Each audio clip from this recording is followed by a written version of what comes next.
But જ્યારે આપણે નાના બિઝનેસથી લઈએ છીએ, તમે કીધું કે ફાઇનાન્સ એ લોકો પ્રોપર મેનેજ નથી કરતા, રાઈટ? પ્લાનિંગ બરાબર પ્લાનિંગ નથી કરતા, તો કઈ રીતે લોકોએ પ્લાનિંગ કરવું જોઈએ? ભારતને વિકસિત ભારત દેશ બનાવવાની જર્નીની અંદર તમે જે પ્રમાણે અમને સાથ આપી રહ્યા છો એ બદલ તમારો ખૂબ ખૂબ આભાર. અને thank you for choosing this particular topic two watch, because આ પર્ટિક્યુલર ટોપિકથી તમે બિઝનેસ ક્ષેત્રે, લાઈફ ક્ષેત્રે, પર્સનલ લાઈફ ક્ષેત્રે ક્યાંક ને ક્યાંક ડેવલપ થશો. અને તમે જો આ પર્ટિક્યુલર ક્લિપનો ફૂલ પોડકાસ્ટ જોવા માંગો છો તો તમે અમારી મેઇન યુટ્યુબ ચેનલ આકાશ ઉકાણી ચેનલ પર જઈ શકો છો. ત્યાં સબસ્ક્રાઇબ કરી શકો છો કે જ્યાં એવરી સેટરડે અમે નવા પોડકાસ્ટ અપલોડ કરીએ છીએ. અને આ આકાશ ઉકાણી ક્લિપ ચેનલ પર અમે અમારા ફૂલ પોડકાસ્ટમાંથી મોસ્ટ વેલ્યુએબલ ટોપિકને નાનકડી ક્લિપ સ્વરૂપે તમારા સામે રાખીએ છીએ અને એવરી ડે અપલોડ કરીએ છીએ. Then hit subscribe button to this channel as well. તમે અમારી સાથે ડેઇલી અપડેટ્સ માટે અમને ઇન્સ્ટાગ્રામ ચેનલ પર પણ ફોલો કરી શકો છો જો તમે બધી જ આ પ્રોસેસ કરી દીધી છે. And enjoy the show. See every business has some profit margins, right? હવે તમારે પ્રોફિટ માર્જિન્સ, પછી તમારી પ્રોડક્ટની ડિમાન્ડ, તમારું પ્રોડક્ટનું રોટેશન. ઓકે, હવે ફોર એક્ઝામ્પલ ડાયપર છે એક નાની વસ્તુ, તો એ એવરી મંથ જોઈએ છે.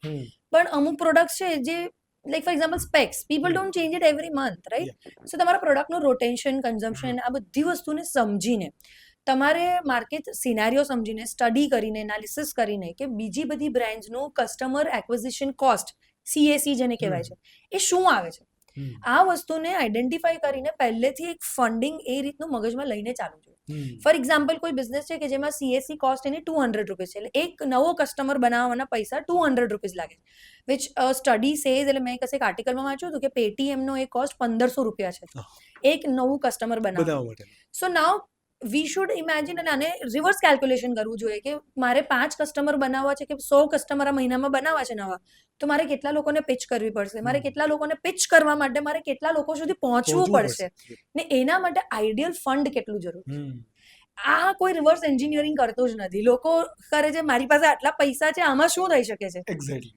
That's a wrong I think methodology. એના લીધે સર્વાઈવલ થોડું મુશ્કેલ થઈ જાય છે. અને મને બીજી ટ્રેપ અહીંયા એ પણ દેખાય, સી અગર મારી કોઈ પણ XYZ પ્રોડક્ટ છે, ઓફકોર્સ માર્કેટની અંદર એ પ્રોડક્ટ બનાવનારા ઘણા બધા લોકો હશે, કરેક્ટ. બટ હવે એ પ્રોડક્ટની અંદર હું જો મારો માર્કેટિંગ કોસ્ટ પણ એડ કરીશ, દેટ ઇઝ યોર મતલબ કે ભાઈ ₹150, ₹200 કંઈ પણ એડ કરીશ, તો મારું એ પ્રોડક્ટનું પ્રાઇઝિંગ કસ્ટમર સુધી પહોંચવામાં થોડુંક પ્લસ થઈ જશે.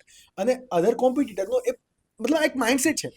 C I'll tell you this is a wrong mindset. People are, એટલે છે ને, લોકોને આ વસ્તુ હવે ખબર છે, ઓનલાઈન પ્લેટફોર્મ્સ પર સ્પેસિફિકલી ખબર છે કે હું ₹40ની વસ્તુ 70માં મંગાવું છું, but still every day people are using and shopping કરે છે ઓનલાઈન.